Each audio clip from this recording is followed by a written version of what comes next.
ఎవరైతే 2020 రెవెన్యూ చట్టాన్ని తయారు చేసేటప్పుడు అధికారంలో ఉన్న పెద్దలు వారు కావచ్చు, వారందరూ చాలా మంది ఇచ్చిన సూచనలన్నీ సేకరించి వాటిలో మెరిట్స్ అంటే పబ్లిక్ కి సామాన్యులకి ఉపయోగపడే అనేక అంశాలని ఇన్కార్పొరేట్ చేసి కొత్త ఆర్ఓఆర్ చట్టం 2024 తయారు చేయటం జరిగింది.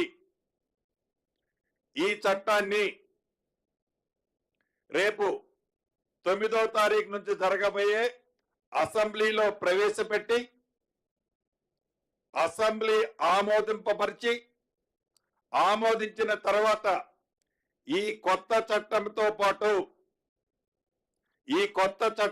పాటు ధరణికి సంబంధించిన అనేక అంశాలని ప్రక్షాళన చేస్తూ, ఉదాహరణకి ధరణిలో గతంలో 33 మాడ్యూల్స్ ఉండేవి.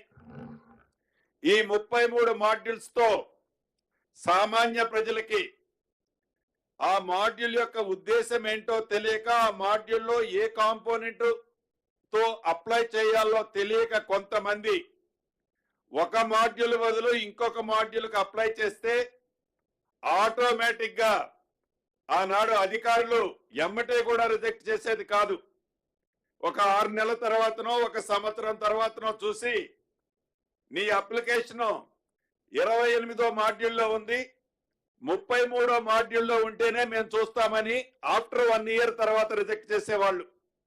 అటువంటి పరిస్థితి ఉండకుండా మాడ్యూల్స్ ని వీలైనంత తగ్గించి ఏ మాడ్యూల్లో అప్లోడ్ చేసుకున్నా కంప్లైంట్ చేసినా ఆ మాడ్యూల్ తప్పు పడ్డది అనే ప్లీ చూపించి రిజెక్ట్ చేయకుండా అప్లై చేసిన సమస్యలు ఆన్లైన్ లో అప్లోడ్ చేసిన ప్రతి సమస్యని పరిష్కరించే మార్గంగా ఈ కొత్త ధరణిలో ఆ కాన్సెప్ట్ తేబోతున్నాం.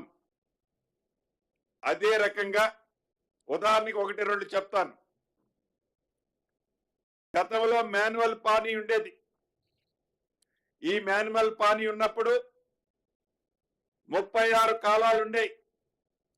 ఈ 36 కాలాల యొక్క ఉద్దేశం, తరతరాల నుంచి వస్తున్న ఈ పానీ యొక్క ముఖ్య ఉద్దేశం, ఈ తరతరాల నుంచి ఈ భూమి యొక్క పుట్టు పూర్వత్రాలు, ఈ భూమి యొక్క స్వభావం, ఈ భూమి యొక్క ఎంటైర్ హిస్టరీ, అది మెట్ట భూమే, సాగు భూమే, కొండలు గుట్టలు వాగులు వంకల, శిస్తు ఎంత కడుతున్నారు, ఒరిజినల్ దీని పట్టేదారు ఎవరు, కాస్తులోకి ఎవరు వచ్చారు, ఎన్ని సంవత్సరాల నుంచి వచ్చారు, ఇలా ఈ 36 క్వశ్చన్స్ తో పాత మాన్యువల్ పానీ సిస్టమ్ ఉండేది.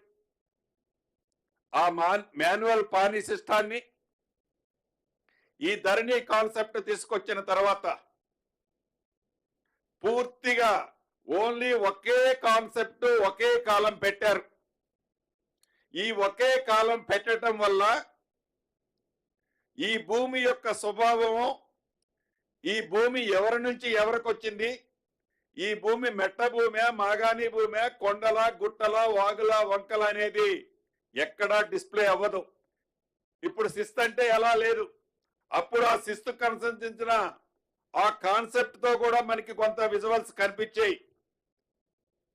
దాన్ని ప్రక్షాళన చేసి కనీసం అవసరమైన ఒక 11 నుంచి 13 కాలాలు ఈ రాబోయే రోజుల్లో ప్రక్షాళన చేసే దాంట్లో ఈ ఆన్లైన్ వెబ్సైట్ లో ఈ ధరణి బదులు తేబోయే కొత్త పోర్టల్లో 11 నుంచి 13 కాలాలు ఈ మార్పులో భాగంగా తీసుకురాబోతున్నాం.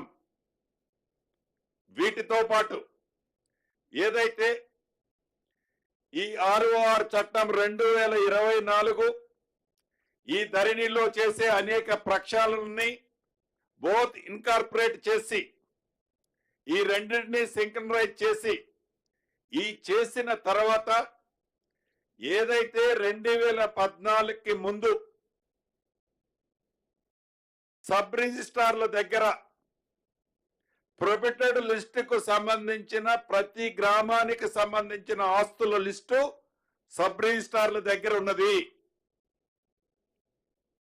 ఈ సబ్ రిజిస్ట్రార్ల దగ్గర సంబంధించిన లిస్టు ఏదైతే ఉందో ఆ లిస్టుతో ఈ ప్రక్షాళన చేసిన కొత్త ధరణి యాప్లోకి దాన్ని సూపర్ ఇంపోజ్ చేసి టోటల్ రాష్ట్రంలో ప్రభుత్వానికి సంబంధించిన రెవెన్యూ భూములు కానివ్వండి, వక్ఫ్ బోర్డుకు సంబంధించిన భూములు కానివ్వండి, దేవాదాయ భూములు కానివ్వండి, అదే రకంగా ఫారెస్ట్ భూములు కానివ్వండి, ఇతరత్ర